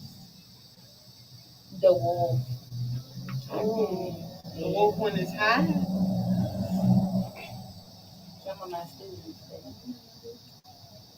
Okay, so we always wrap up our show with words of wisdom. Along with your words of wisdom or word of the week, you can also tell people how to reach you. Okay. I know you're not ready. It's okay. You looked at me like, what? Nah.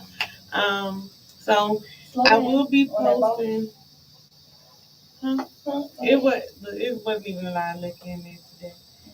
Feeling real mellow, but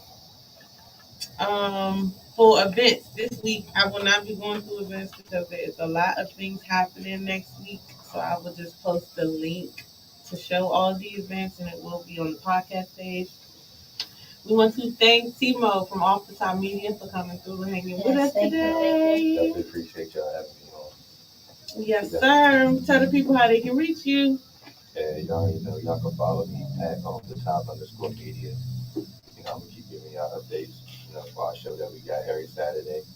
We on It's All Luv Podcast every Saturday at 9 p.m. I'm gonna always be posting throughout the week different topics, different videos, reaction videos, things that I just come up with off the top. And yeah, I definitely appreciate you having me on, ladies. Of course. And so, what would be your wisdom or word of the week?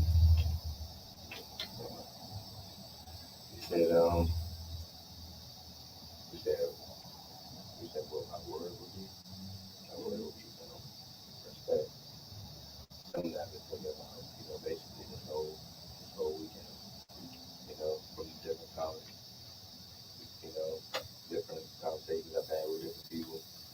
And, I have a hoodie that has respect, hoping basically with the word love scratched out. Because, at the end of the day before, if the view was mine, you can love all day, but that don't mean respect. At the end of the day, you have to be able to respect, who you're dealing with. And you get disrespect of people in general. So respect will get you along with. Absolutely. Fearless, we're coming to you with it. Yes. Just a thought. Check on y'all friends, y'all. Like for real. Y'all know the holidays is coming up. We just went through Thanksgiving, but y'all know Christmas, New Year's is on the way.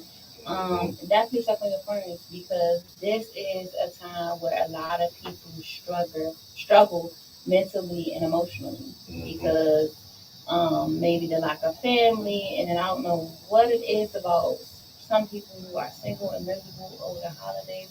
Be happy you don't got by nobody no damn Christmas. I am one of them people. Okay. But no, seriously, really do check on your friends that are going through that during the holidays, because y'all know we lost a lot of people during COVID.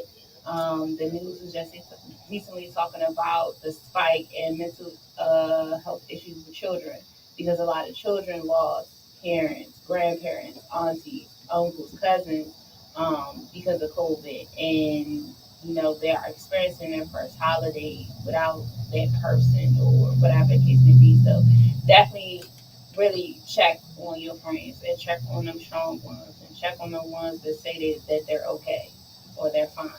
And because some of them, they really aren't, but they're just saying that they are. So definitely, I would say take some time to just check in on your friends. Check on your friends. That's all I got for y'all. Yeah. So I'm sorry. She said that whole statement. It was just for me because I'm not a holiday person at all. I'm definitely one of them people where I'm probably gonna be drunk this whole season. I don't know, because I feel like maybe if I had a kid, it would be different for holiday season. But right now, ain't no kids in my house. Don't come to my house expecting to see no damn decorations. The gifts I buy can't fit under the tree, so we don't do that over there. Yeah, we don't do that over there. But my wisdom of the week would be form a great relationship with yourself and set that standard and boundary that the relationship you set with yourself will help you set better relationships with others. We will be back next week. We will have a special guest, Mr. Maurice Harrison, also known as Maurice the Realist. He is a councilman in Glenarden. He will be joining us next Sunday. As you know, you can catch us Sundays, 6 p.m. to 8 p.m., Next Level Radio, YouTube, Facebook, Instagram, anywhere you can catch your podcast. So we have, where we at? Apple Podcast, Google Podcast, Spotify, Anchor, and like 3 other We things. global, baby. So yeah, we'll have the link. I'll have the video posted for today's show. Will be up in, give me 2 days. It'll be up by Tuesday. Tuesday by 7 p.m. It'll be up. So thank y'all for joining us. Happy holidays. Happy holidays.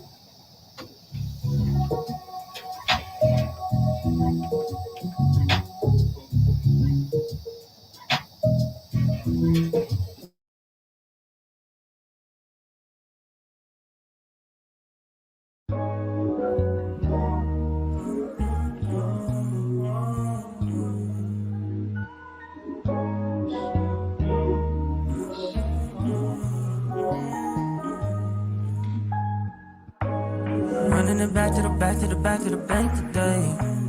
Running it back to the back to the back to the bank today. Running it back to the back to the back to the bank today.